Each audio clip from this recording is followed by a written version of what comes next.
Hey guys, this is Ankit Saini and you're watching the Mentors Classes। तो आज की इस वीडियो में हम लोग बात करने वाले हैं इनवर्स ऑफ ए मैट्रिक्स के बारे में using adjoint of A matrix. ठीक है, तो इनवर्स निकालने की एक टेक्निक हम लोगों ने सीखी थी पहले ही मैट्रिक्स वाले चैप्टर में। तो वहां पर हम लोग एलिमेंट्री रॉ ऑपरेशंस या फिर एलिमेंट्री कॉलम ऑपरेशंस का यूज करके किसी भी मैट्रिक्स का इनवर्स कैलकुलेट करते थे। ठीक है, तो यहां पर हम लोग जो इनवर्स निकालने की टेक्निक सीखेंगे, किसी भी मैट्रिक्स का इनवर्स जो हम लोग कैलकुलेट करेंगे वो करेंगे using adjoint of A matrix. अब भाई बात आती है एडजॉइंट ऑफ ए मैट्रिक्स क्या होता है। तो ये सारी चीजें एडजॉइंट ऑफ ए मैट्रिक्स और एडजॉइंट से रिलेटेड प्रॉपर्टीज ये हम लोगों ने इससे पहले वाली वीडियो में डिस्कस की थी। तो जिन लोगों ने वो वीडियो नहीं देखी है तो पहले वो वीडियो देखें, तो उन्हें उनका लिंक, उस वीडियो का लिंक या तो डिस्क्रिप्शन से मिल जाएगा या फिर हमारी प्लेलिस्ट में जाकर उसे वो वहां पर देख सकते हैं। ठीक है, तभी ये चीजें समझ आएंगी। तो अब हम लोग बात करने वाले हैं इनवर्स ऑफ ए मैट्रिक्स के बारे में। ठीक है, तो इनवर्स ऑफ ए मैट्रिक्स हम लोग देखेंगे, बट उससे पहले बात करते हैं उन मैट्रिसेस की जिनका हम इनवर्स इस वाले मेथड से कैलकुलेट कर सकते हैं using adjoint of A matrix. ठीक है, तो ऐसी मैट्रिक्स जिनका डेटरमिनेंट जो है, ऐसी मैट्रिक्स जिनका डेटरमिनेंट जो है नॉन जीरो हो, तो ऐसी मैट्रिसेस को हम लोग बोलते हैं नॉन सिंगुलर मैट्रिक्स। ऐसी मैट्रिक्स जिनका डिटरमिनेंट नॉन जीरो हो उन्हें हम बोलते हैं नॉन सिंगुलर मैट्रिक्स। और सिर्फ नॉन सिंगुलर मैट्रिक्स का ही इनवर्स हम लोग कैलकुलेट कर सकते हैं, या फिर इसी चीज को हम लोग ऐसा भी बोल सकते हैं कि सिर्फ नॉन सिंगुलर मैट्रिक्स जो होती हैं उनका ही इनवर्स एग्जिस्ट करता है। ठीक है, इसका मतलब ऐसी मैट्रिक्स जिनका डिटरमिनेंट क्या हो, इक्वल टू जीरो हो, उनका इनवर्स एग्जिस्ट नहीं करता। इसीलिए उन वाली मैट्रिसेस को हम दूसरी कैटेगरी में डालते हैं और उनका नाम क्या देते हैं, सिंगुलर मैट्रिक्स।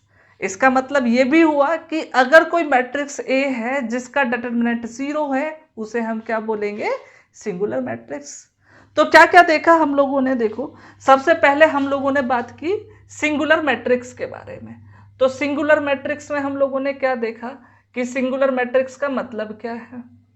तो मैंने क्या बोला, A square matrix, A square matrix A, ठीक है, is called a singular matrix. Singular matrix if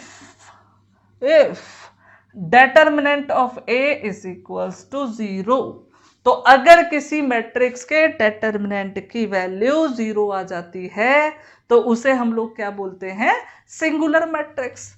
example की बात करें तो भाई एक एग्जाम्पल भी ले लेते हैं, वरना बोलोगे एग्जाम्पल बताया ही नहीं। ठीक है, तो एक एग्जाम्पल मैंने लिखा भाई, ये देखो 2 3 3 2। ठीक है, अब इस वाले मैट्रिक्स की अगर मैं डेटरमिनेंट की बात करूं तो कितना होगा भाई, देखो 2 3 2 3 हो जाएगा। वैल्यू कैलकुलेट करोगे तो आएगा 6 - 6 मतलब 0। डिटरमिनेंट आ गया 0। इसका मतलब ये क्या है, एक सिंगुलर मैट्रिक्स है, क्योंकि भाई इसका डिटरमिनेंट 0 आ गया और हमने देखा था डेफिनेशन में कि डिटरमिनेंट 0 तो सिंगुलर मैट्रिक्स। तो इसके बाद हम लोगों ने बात की थी किसकी, नॉन सिंगुलर मैट्रिक्स की। तो नॉन सिंगुलर मैट्रिक्स में हम लोगों ने क्या बोला था, याद है कुछ, अभी तो बोला था, इतनी जल्दी भूल गए। तो क्या बोला था नॉन सिंगुलर मैट्रिक्स में, कि अगर ए कोई भी स्क्वायर मैट्रिक्स है, ए स्क्वायर मैट्रिक्स ए, ठीक है, is called a non singular matrix. तो नॉन सिंगुलर मैट्रिक्स का मतलब क्या था, नॉन सिंगुलर मैट्रिक्स क्या था भाई, मतलब इफ उसका डिटरमिनेंट जो हो वो क्या हो, नॉन जीरो। अगर किसी मैट्रिक्स का डिटरमिनेंट नॉन जीरो है तो उसे हम लोगों ने क्या बोला था, नॉन सिंगुलर मैट्रिक्स है। ठीक है, अच्छा एग्जांपल की बात कर लेते हैं इसकी भी। ठीक है, तो इसका एग्जांपल क्या होगा भाई, देखो हमने लिया ए मैट्रिक्स ले लिया इस तरीके से 1 2 3 4।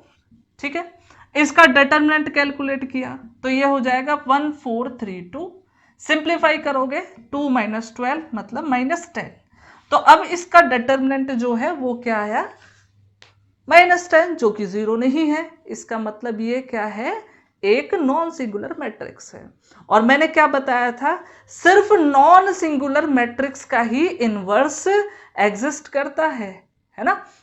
इसका मतलब क्या है कि जितनी भी नॉन सिंगुलर मैट्रिक्सेस हैं वो क्या होती हैं, इन्वर्टेबल मैट्रिक्स। इन्वर्टेबल मीन्स जिनका इनवर्स एग्जिस्ट करता हो, और नॉन सिंगुलर का भी हमने क्या देखा, जिनका इनवर्स एग्जिस्ट करता है। ठीक है, तो हम क्या बोल सकते हैं कि जितनी भी नॉन सिंगुलर मैट्रिसेस हैं वो क्या होती है, इन्वर्टेबल मैट्रिसेस।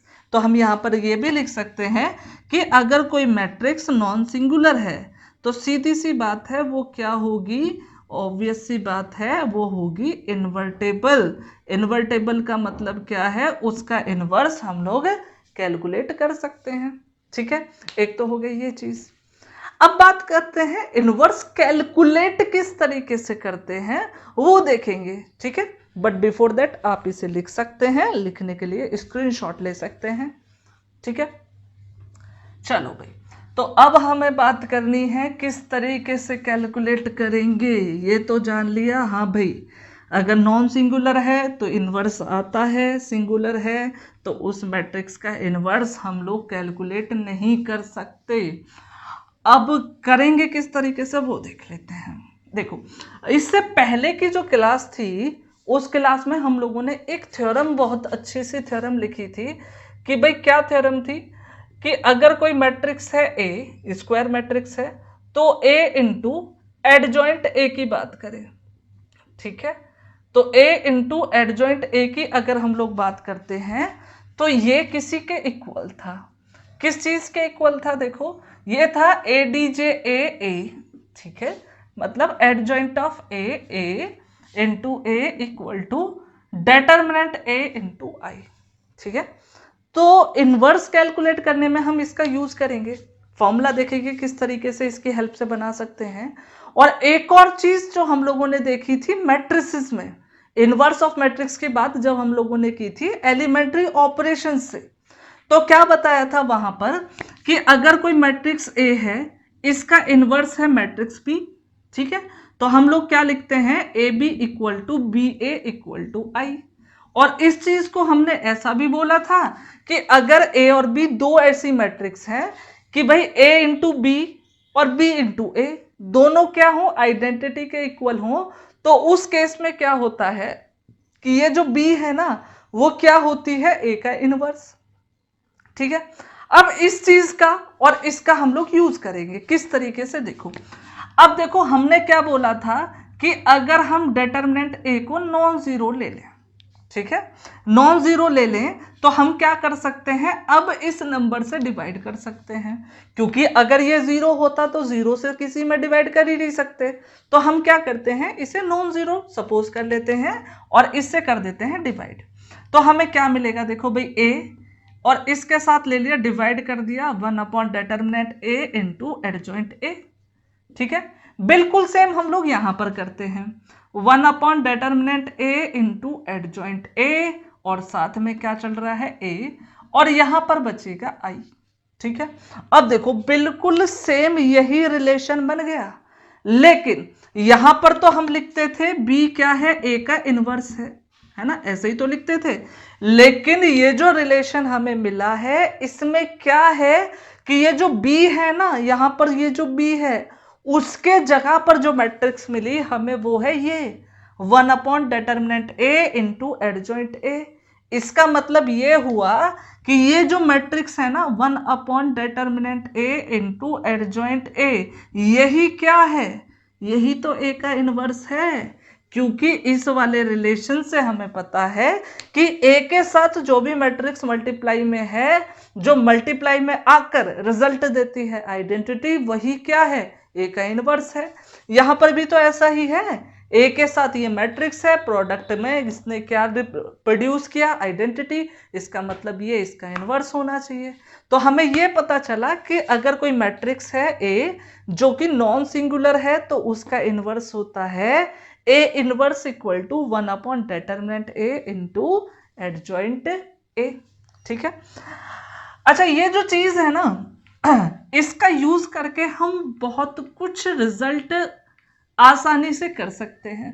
देखो किस तरीके से, कि भाई अगर मैं ये जानना चाहूं ए इनवर्स और ए के डिटरमिनेंट में क्या रिलेशन है, तो इसे किस तरीके से यूज कर सकते हैं, देखना जरा, देखो ध्यान से। भाई नोट करने वाली बात हम लोगों ने लिखी क्या, कि हम लोग जानते हैं कि ए में अगर ए इनवर्स से मल्टीप्लाई कर देते हैं तो क्या आ जाता है, आइडेंटिटी। ठीक है, तो अगर मैं इन दोनों ही तरफ का, दोनों जो मैट्रिक्स हैं दोनों साइड, उनका मैं डिटरमिनेंट ले लूं तो ऐसा कुछ दिखेगा मुझे, है ना।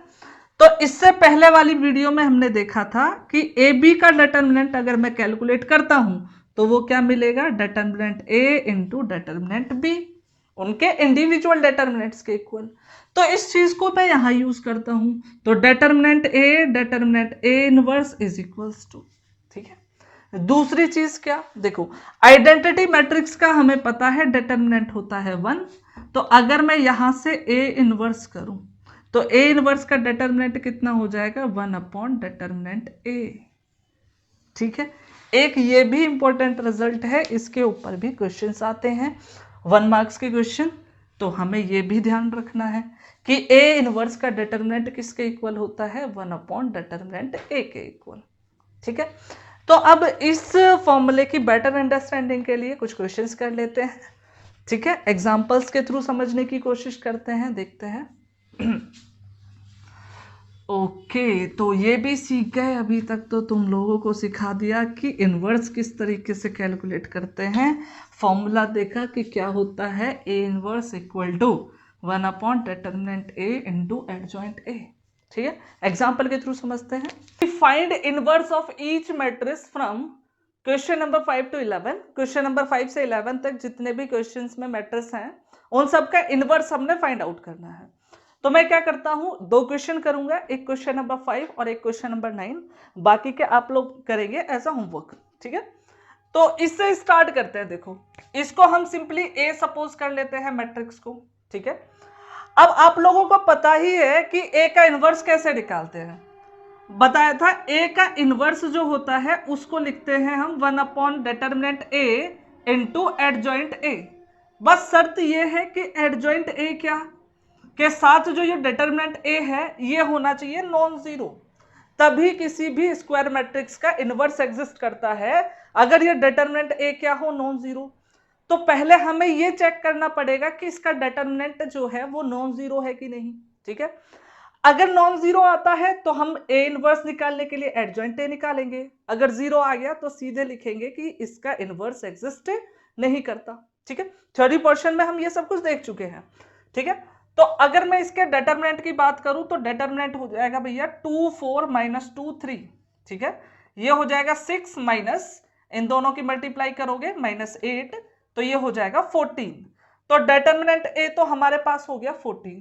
ठीक है, अगर मैं इसके एडजॉइंट की बात करता हूं तो एडजॉइंट निकालने का तरीका बहुत आसान था। इसमें देखो क्या करते थे कि इन वाले एलिमेंट्स को तो आपस में हम लोग कर देते हैं इंटरचेंज। ठीक है, तो जहां 2 है वहां लिख देंगे 3, जहां 3 है वहां पर लिख देंगे 2, और इन दोनों एलिमेंट्स के बदल देते हैं साइन।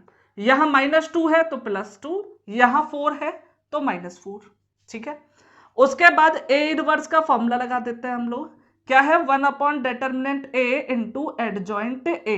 ठीक है, 1 अपॉन डिटरमिनेंट ए की वैल्यू कितनी है 14, और एडजॉइंट ए की वैल्यू देखोगे तो 3 2 -4 2। ठीक है, ये हो गया, तो ए इनवर्स सिंपली कैलकुलेट हो गया। ठीक है, एक और देखते हैं क्वेश्चन जो हमने लिखा हुआ है, क्वेश्चन नंबर 9। तो ये 3/3 की एक मैट्रिक्स है जिसका इनवर्स हम लोगों ने फाइंड आउट करना है। तो यहां पर भी बिल्कुल सेम तरीके से पहले देखेंगे कि इसका इनवर्स एग्जिस्ट करता भी है कि नहीं, तो उसके लिए हम क्या करेंगे, डिटरमिनेंट ए फाइंड आउट करेंगे। ठीक बात है, डिटरमिनेंट ए कैलकुलेट करेंगे। देखो ये हो जाएगा 2 4 -7 1 -1 2 3 0 1। हम R1 के अलोंग इसको एक्सपेंड कर देते हैं, देखो क्या आएगा, पहला एलिमेंट 2, इन दोनों को हाइड, -1 -0, फिर -1, ये वाली रो और कॉलम डिलीट, 4 -0, ठीक है। अगला वाला 3 हो जाएगा, देखो ये हो जाएगा 8 -7, तो 8 -7 हम कर देंगे यहां पर, ठीक है। ये हो जाएगा -2, ये हो जाएगा -4, और ये वाला कितना हो जाएगा भैया 3, ठीक है। तो ये हो गया 6 और ये हो गया 3, तो -3 बचेगा और यहां पर आ जाएगा डिटर्मिनेंट ए। तो भैया डिटर्मिनेंट ए की तो वैल्यू हम लोगों ने निकाल ली, ठीक है। इसके बाद क्या करेंगे भाई, अभी हमने फॉर्मूला देखा था, फॉर्मूला होता है A inverse equal to 1 upon determinant A into adjoint A.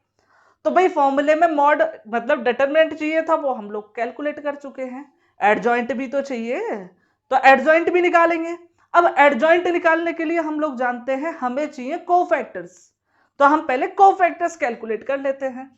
तो देखो भाई कोफैक्टर्स क्या क्या होंगे, एक तो A11 होगा, A12 होगा, A13 होगा, ठीक है। A21 भी होगा, A22 भी होगा और A23 भी होगा। इसी तरीके से A31 भी होगा कोफैक्टर, A33 भी कोफैक्टर होगा और A32 भी होगा, ठीक है। यहां 32 लिख देते हैं। अब इन कोफैक्टर्स को हम लोग कैलकुलेट करेंगे। अब कोफैक्टर्स कैलकुलेट करते टाइम मैंने बताया था कि साइन किस तरीके से लेते हैं, positive negative positive negative positive negative positive negative positive, और करो कैलकुलेट। देखो भाई A11 की बात कर रहे हैं, पहली रो पहला कॉलम डिलीट, -1 -0 मतलब -1, तो ये टोटल सिंप्लीफाई होकर हमारे पास आ जाएगा -1, ठीक है। इसी तरीके से आगे बढ़े, देखो यहां पर है A12, पहली रो दूसरा कॉलम, ये 4 एलिमेंट बचे, 4 -0 मतलब भैया आ गया 4, ठीक है।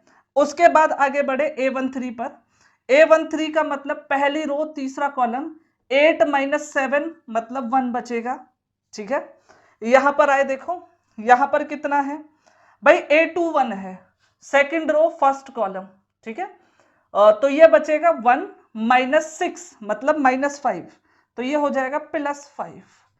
A22 की बात करें, सेकंड रो सेकंड कॉलम, तो ये 4 एलिमेंट बचेंगे, तो 2 और यहां हो जाएगा -+21, तो ये हो जाएगा भैया 23, ठीक है।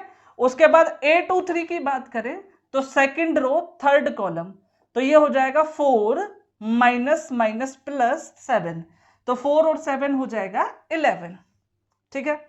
इसी तरीके से अगर हम A31 की बात करें तो थर्ड रो फर्स्ट कॉलम क्या बचेगा, 0 -3 मतलब +3। A32 की बात करें थर्ड रो सेकंड कॉलम, तो 2 4 3 0, तो मतलब 0 -12 आएगा तो +12 हो जाएगा, क्योंकि -12 -1 यहां पर पहले से ही है। A33 की बात करते हैं तो A33 कितना हो जाएगा भैया, थर्ड रो थर्ड कॉलम, -2 -4 मतलब -6, तो ये हमें मिलेगा -6। तो भाई ये हो गए कोफैक्टर्स, है ना। कोफैक्टर्स की मैट्रिक्स बनाते हैं जिसे हम लोग बोलते हैं कोफैक्टर मैट्रिक्स। तो कोफैक्टर मैट्रिक्स जो होती है हमारी, वो क्या होती है, देखो तो इसे हम लोग लिखते हैं A11 A12 A13, ठीक है। फिर लिखते हैं A21 A22 और फिर A23। इसी तरीके से लिखते हैं A31 A32 और A33, ठीक है। अब देखो कोफैक्टर मैट्रिक्स हम लोगों ने बना ली, है ना। अब देखो हम लोग क्या करेंगे, इनकी वैल्यूज यहां पर रख देते हैं। वैल्यूज रखो भाई, देखो इन्हें मैं यहां पर सिंपली वैल्यूज रख देता हूं। अब देखो A11 था, A11 की वैल्यू कितनी है, -1 -4 और फिर है 1। यहां पर देखोगे 5 है, 23 है, -11 है, फिर है 3 है, 12 है, -6 है। तो इस तरीके से आ गई कोफैक्टर मैट्रिक्स। और हम लोग ये भी जानते हैं कि अगर मैं इसका ट्रांसपोज कर दूं तो मुझे मिल जाएगा एडजॉइंट ए, तो मैं इसका ट्रांसपोज कर देता हूं। भाई ट्रांसपोज करो, पहली रो है इसे पहला कॉलम बना दो, दूसरी रो है इसको दूसरा कॉलम बना दो, ये तीसरी रो है इसको तीसरा कॉलम बना दो, तो ये मिल गया भैया एडजॉइंट ए, ठीक है। अब इसकी हेल्प से इनवर्स हम सिंपली निकाल सकते हैं, क्योंकि भाई हमने देखा था ए इनवर्स का फॉर्मूला होता है 1 determinant A into adjoint A.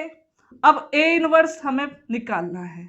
Determinant ए की वैल्यू हम लोगों ने देखी थी कितनी है, डिटर्मिनेंट ए की वैल्यू है भैया -3, तो यहां रख देंगे -3 और ये देखिए कितना आएगा। एडजॉइंट ए है -1 -4 1 5 23 -11 3 12 -6 हो गया भाई। इस तरीके से हम लोग इनवर्स कैलकुलेट कर सकते हैं। तो लिखें, लिखने के लिए आप स्क्रीनशॉट ले सकते हैं या फिर वीडियो पॉज करके लिख सकते हैं।